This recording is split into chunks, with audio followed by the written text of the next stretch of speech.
اعوذ باللہ من الشیطان الرجیم بسم اللہ الرحمن الرحیم تبت یدا ابی لہب وتب صدق اللہ العظیم۔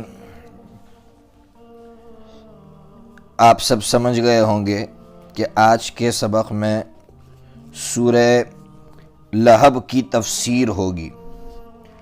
سب سے پہلے یہ سمجھنا ہے کہ اللہ تبارک و تعالی نے اس صورت میں کیا فرمایا ہے اور کیوں فرمایا ہے۔ کیا فرمایا ہے یہ تو بالکل واضح ہے کہ جب حضرت نبی پاک صلی اللہ تعالی علیہ وسلم کی شان اقدس میں گستاخی ہوئی تو ہر مسلمان کے دل کی چاہت ہوتی ہے کہ وہ اس گستاخی کا جواب دے، تو اللہ تبارک و تعالی نے تمام مومنین کی طرف سے گویا جواب دیا ہے اس صورت میں، اور گستاخی کرنے والے کے انجام کو ذکر کیا ہے۔ اب سوال یہ ہے کہ گستاخی کس نے کی تھی، کب کی تھی، کیوں کی تھی؟ دیکھیے آپ خود سمجھ گئے ہوں گے۔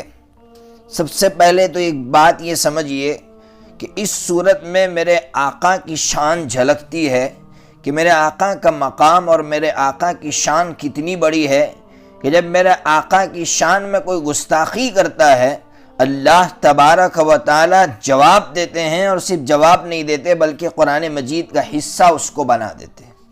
اس لیے سب سے بڑا سبق، ساری تفصیلات آئے گی، اس سے پہلے سب سے بڑا سبق ہمارے لیے یہ ہے کہ ہماری ذات سے حضرت نبی پاک صلی اللہ تعالی علیہ وسلم کی شان اقدس میں ادنا سی بھی گستاخی نہیں ہونی چاہیے۔ مسلمان کہیں گے ہم کہاں گستاخی کرتے ہیں؟ ارے سب سے بڑی گستاخی یہ میرے آقا کی باتوں کو نہ ماننا، میرے آقا کے طریقوں کو پسند نہ کرنا، یہ سب سے بڑی گستاخی ہے۔ کیوں مسلمان اس گستاخی کو نہیں سمجھ رہے ہیں؟ اگر کوئی میرے آقا کی شان میں گستاخی کرتا ہے، کوئی ایسا بندہ جو اللہ کو نہیں مانتا ہے، تو ہم آپے سے باہر ہو جاتے ہیں، لیکن ہم خود آقا کی شان میں گستاخی کر رہے ہوتے ہیں، ہمیں خود اپنی ذات پر غصہ کبھی نہیں آتا۔ اس لیے ہمیں سمجھنے کی ضرورت ہے۔ اب آئیے، کس نے گستاخی کی تھی؟ آپ جانتے ہیں ابو لہب نے کی تھی۔ ابو لہب کون تھا؟ ابو لہب کے بارے میں آپ جانتے ہیں حضرت نبی پاک صلی اللہ تعالی علیہ وسلم کا علاتی چچا تھا۔ علاتی چچا کس کو کہتے ہیں؟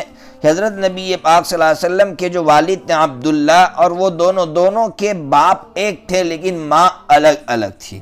یہ ابو لہب ہے، اس کا اصل نام ہے عبد العزیٰ۔ تو آپ کہیں گے اس کو ابو لہب کیوں کہا جاتا تھا؟ لہب کے معنی آتے شعلے کی، چونکہ بڑا خوبصورت تھا، اس کا چہرہ بالکل سرخ شعلے کی طرح ہوتا تھا، اس لیے اس کو لوگ ابو لہب کہتے تھے۔ لیکن یاد رکھیے، لوگ کہتے ہیں نا، آپ نے سنا ہوگا کہ کنیت، لقب یا نام کا اثر پڑتا ہے۔ اس کی اس کنیت کا اثر یہ ہوا کہ اللہ تبارک و تعالی اس کو شعلے میں ڈالیں گے، یعنی جہنم ہی میں ڈالیں گے۔ اس لیے کبھی نام رکھیں یا کوئی لقب رکھیں تو ایسا نہ رکھیں کہ اس کا اثر ہو جیسے یہاں اثر ہوا۔ بہرحال یہ شخص بڑا حسین تھا، اس لیے اس کو ابو لہب کہا جاتا تھا۔ اور ایک بڑی بات یہ ہے کہ اس نے میرے آقا کی شان میں گستاخی کی۔ حالانکہ یہی ابو لہب ہے کہ جب میرے آقا ہمارے آقا اس دنیا میں جب تشریف لائے، اسی ابو لہب نے خوشی میں جب اس کو باندی نے آ کر یہ کہا، سویبہ جس کا نام تھا، کہ آپ کے یہاں بھتیجے کی پیدائش ہوئے، تو خوشی میں حضرت سویبہ جو باندی تھی ان کو آزاد کر دیا تھا۔ اتنا خوش ہوا تھا بھتیجے کی آمد پر۔ آخر پھر یہ دشمن کیسے ہو گیا، اس کو سمجھنے کی ضرورت ہے۔ اصل میں یہ ہمارے آقا کا دوست تھا، یعنی بہت محبت کرتا تھا، لیکن 40 برس کے بعد جب اللہ تبارک و تعالی نے ہمارے آقا سے یہ کہا کہ جاؤ تم اپنے قریبی رشتہ داروں کو آگاہ کرو، ان کو آگاہ کرو جہنم سے، ان کو آگاہ کرو خطرات سے۔ آپ جانتے ہیں جب میرے آقا نے آگاہ کیا تو اس وقت ابو لہب تاجر انسان تھا، بڑا ہوشیار انسان تھا۔ اس بات کو سمجھنے کی ضرورت ہے۔ بعض مفسرین نے اس کی طرف اشارہ کیا ہے، اور قرآن نے بھی اس کی طرف اشارہ کیا ہے، ما اغنا عنہ مالہ کے ذریعے سے۔ کہ وہ بڑا تاجر تھا اور خاص کر اس کی جو تجارت تھی وہ بتوں کی تھی۔ جب اس نے حضرت نبی پاک صلی اللہ علیہ وسلم کے اس پیغام کو سنا تو وہ سمجھ گیا کہ اگر محمد کی یہ بات چل پڑی تو سب سے پہلے میرا بزنس ٹھپ پڑ جائے گا، اس لیے کہ مورتیوں کا بزنس ہے، اور محمد تو صاف لفظوں میں یہ کہہ رہا ہے لا الہ الا اللہ تفلحو، کہ لوگو تم ایک اللہ کی عبادت کرو کامیاب ہو جاؤ گے، ان بتوں کو چھوڑو۔ تو ظاہر سی بات جب لوگ بتوں کو چھوڑ دیں گے تو میری تجارت ٹھپ پڑ جائے گی۔ تو صرف مال کی محبت میں اس نے میرے آقا کو تکلیفیں پہنچائی ہیں۔ آپ سمجھئے کہ انسان مال کی محبت میں کتنا نیچے اتر جاتا ہے، کتنا گر جاتا ہے۔ آپ دیکھیں کتنا گر گیا۔ یہ وہی چچا ہے کہ بھتیجے کی پیدائش پر باندی کو آزاد کر رہا ہے، لیکن یہی چچا سب سے بڑا روڑا بنتا ہے۔ اور کتنا بڑا روڑا بنتا ہے کہ ہمارے آقا کو وہ کتنا برا جملہ کہتا ہے۔ جب ہمارے آقا نے جمع کیا اور جب بات کہی تو اس نے کیا جملہ کہا تھا؟ تبا لک سائر اليوم لہذا جمعتنا، کہہ رہا ہے کہ آپ کے لیے بربادی ہو، تو تباہ ہو اے محمد، کیا اسی کے لیے تو نے ہم کو جمع کیا تھا؟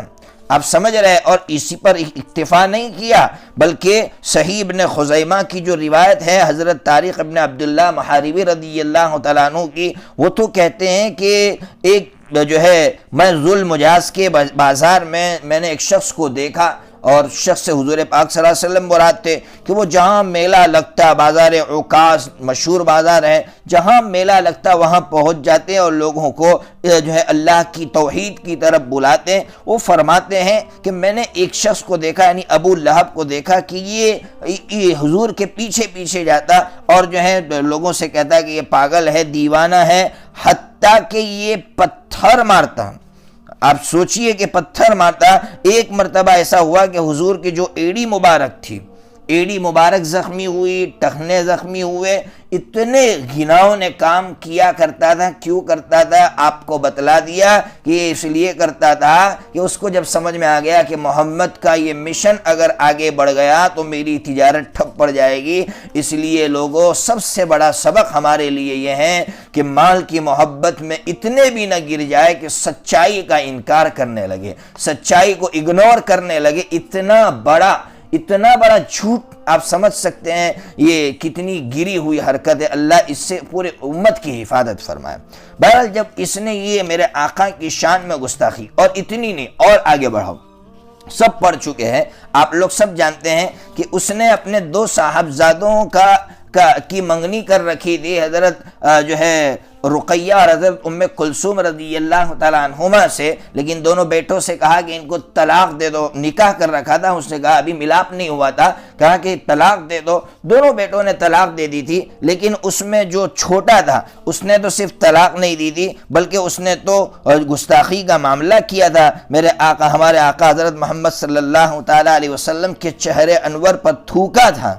ظاہر سے بات اس سے بڑے گستاخی کیا ہو سکتی ہے؟ تو ایک باپ کا دل ٹوٹا ہوا ہوتا ہے جب اس کی بیٹی کو طلاق دی جائے، اس کا گھر اجاڑا جائے۔ تو میرے آقا نے اس وقت بددعا دی تھی، اللہم سلط علیہ کلبا من کلابک، اللہ تیرے کتوں میں سے کسی کتے کو مسلط کرنا۔ اللہ تبارک و تعالیٰ نے اس کو تباہ کر ڈالا۔ اب تباہ کا بھی ایک مستقل واقعہ ہے کہ کتنی حفاظت میں تھا، اس کے باوجود جب وہ سفر کے لیے نکلے تھے، یہ لوگ ملک شام کے سفر کے لیے نکلتے تھے، تو اس کو بیچ میں رکھا گیا تھا تاکہ کوئی بھیڑیا یا کتا اس کو نہ کھایا، لیکن بھیڑیے نے، شیر نے چھلانگ لگائی اور اس کو اسی جگہ تباہ و برباد کر ڈالا۔ بہرحال تو یہ انجام ہوا، لیکن ابو لہب کا انجام کیا ہوا؟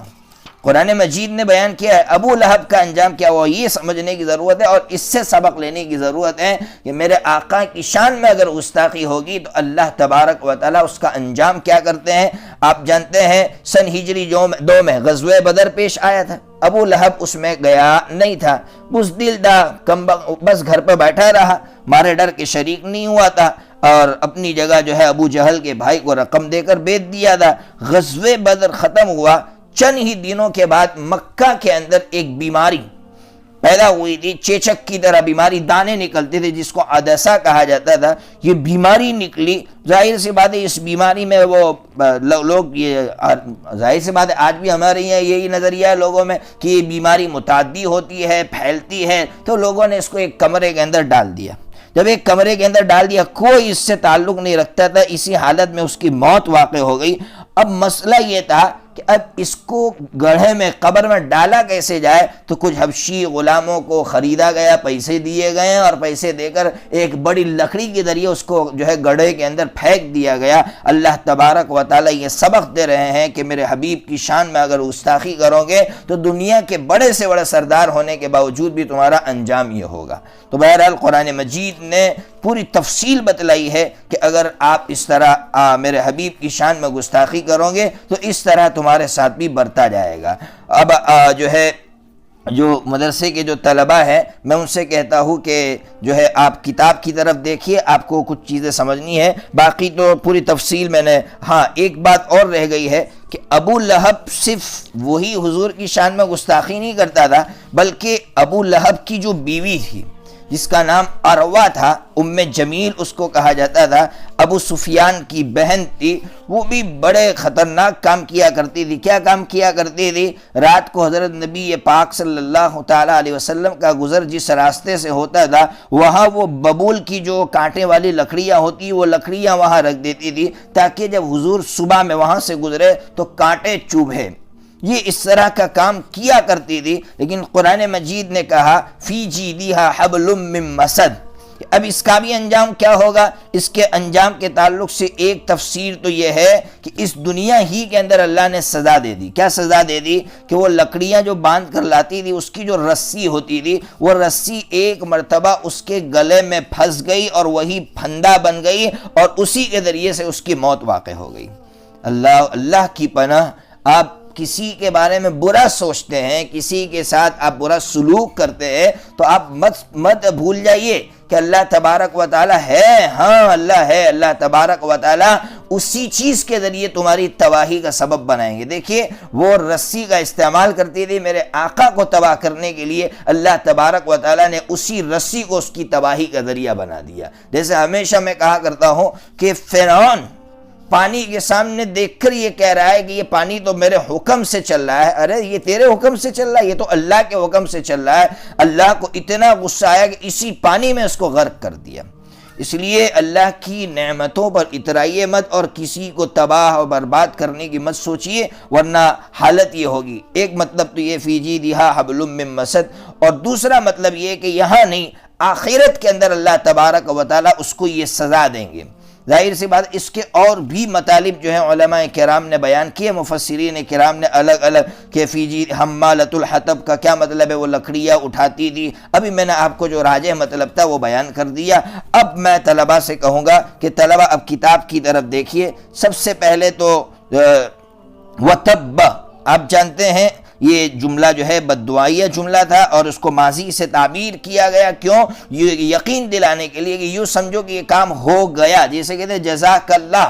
حالانکہ یہ دعائیہ جملہ ہے، اللہ آپ کو بدلہ دے، لیکن جزاک اللہ کا لفظی ترجمہ کیا ہوگا؟ اللہ نے آپ کو بدلہ دے دیا، یعنی یہ یقین ہے کہ بھئی آپ کا یہ کام ہو گیا۔ تو اللہ تبارک و تعالیٰ نے یہ کہا کہ یہ برباد ہو گیا، ظاہر سی بات ہے، اور ہو گیا حقیقت میں۔ پھر ایک دوسری بات آپ کو یہ سمجھنی ہے کہ قرآن نے کہا تبت یدا، ابو لہب کے دونوں ہاتھ، تو پھر دونوں ہاتھ یدن کا لفظ کیوں استعمال کیا، ہاتھ کا لفظ کیوں استعمال کیا؟ تو علامہ کہہ رہے ہیں عام طور پر انسان جو کام کرتا ہے وہ ہاتھوں کے ذریعے سے کرتا ہے، اس لیے اللہ تبارک و تعالیٰ نے ہاتھوں کا ذکر کیا ہے۔ اور دوسرا جواب یہ ہے کہ نہیں، یہاں ہاتھ بول کر پوری ذات مراد ہے، کہ پوری ذات کو تباہ کر دیا، گویا جز بول کر کل مراد لیا گیا ہے۔ اس کے بعد جو ترکیب ہے اس کو سمجھیے، یہ اب ذات لہبین کا مطلب تو میں نے ابھی بتلا دیا کہ اس کو ابو لہب کہا جاتا ہے، لیکن اس کا نقصان یہ ہوا کہ یہی کنیت اس کو جہنم کی طرف لے گئی، اس لیے نام رکھنے میں بہت احتیاط برتنا چاہیے۔ وامرأتہ کی طرف دیکھیے، وامرأتہ اس کا عطف کس پر ہے؟ تو اس کا عطف ہے سیصلا کے اندر جو ضمیر ہے اس پر۔ تو اب نحوی قاعدے کے اعتبار سے سوال یہ ہوتا ہے کہ اس میں ظاہر کا عطف اس میں ضمیر پر ہو سکتا نہیں ہے، تو یہاں تو ہوا ہے۔ اس کا جواب دیا علامہ نے، اس میں ظاہر کا عطف اس میں ضمیر پر ہو سکتا ہے اگر درمیان میں فصل ہو، جیسے یہاں فصل ہے نارن ذات لہبین، اس لیے یہاں اس کا عطف اس پر ہو سکتا ہے۔ حمالۃ الحطب ایک قرات ہے، اس وقت یہ منصوب ہوگا اعنی فعل محذوف کا، اور حمالۃ الحطب پڑھیں گے تو وامرأتہ کی صفت بنے گی۔ بہرحال یہ تمام پوری اس اس آیت کی جو ہے تفسیر ہوئی. اس آیت کی تفسیر سے ہمیں بہت بڑا سبق ملا. 2 سبق ملے میں نے کہے کہ آقا کی شان میں کبھی ہماری ذات سے ادنا سی بھی گستاخی نہیں ہونی چاہیے، اور مال کی محبت میں انسان کو اتنا بھی نہیں گر جانا چاہیے کہ وہ سچائی کا انکار کرنے لگے اور اللہ تبارک و تعالیٰ کو بھولا بیٹھے. اللہ تبارک و تعالیٰ پوری امت کو صحیح سمجھ عطا فرمائے. وآخر دعوانا ان الحمد للہ رب العالمین.